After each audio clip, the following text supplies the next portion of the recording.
نحمده ونصلي ونسلم على رسوله الكريم أما بعد. In Southeast Asian continent, India, Pakistan, Bangladesh, Afghanistan, and certain other places, you would find that in madrasa, in maktab, in small kids, they would go and they learn 5 or 6 kalimah. Kalimah means statements, sayings, sentence. Rasulullah sallallahu alaihi wasallam has taught us certain du'as and certain statements with quite high benefit and blessings attached to it, big rewards attached to it in Sahih Hadith.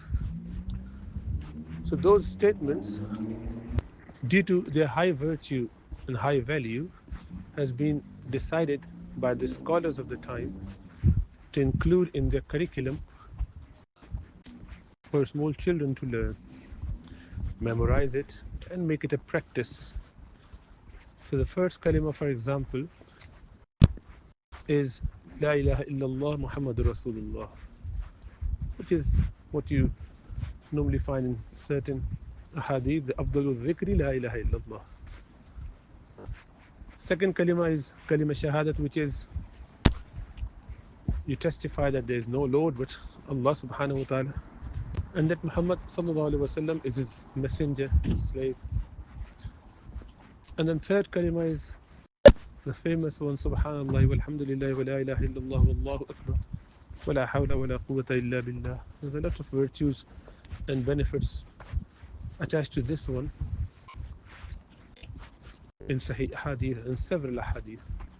And likewise, fourth one, which is something that every prophet would say in Arafah during Hajj.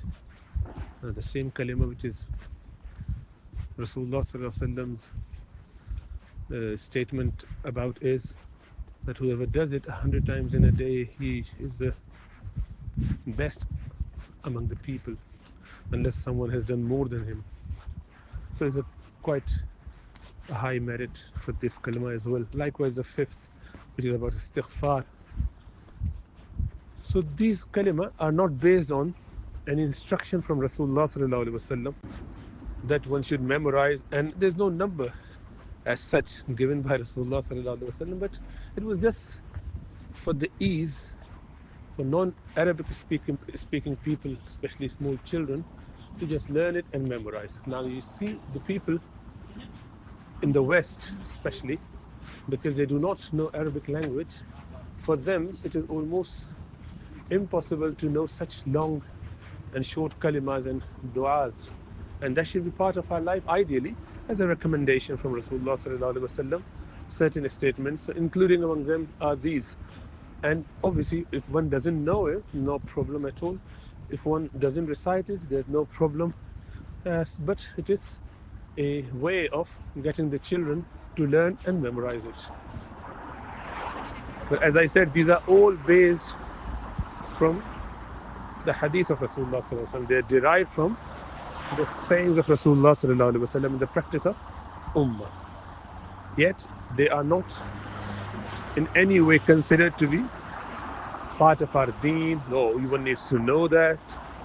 If you don't know that, you have got some weakness in your iman, no, none of that. They're just virtuous statements, zikr, tasbihat, that one should try and learn inshallah ta'ala and recite regularly.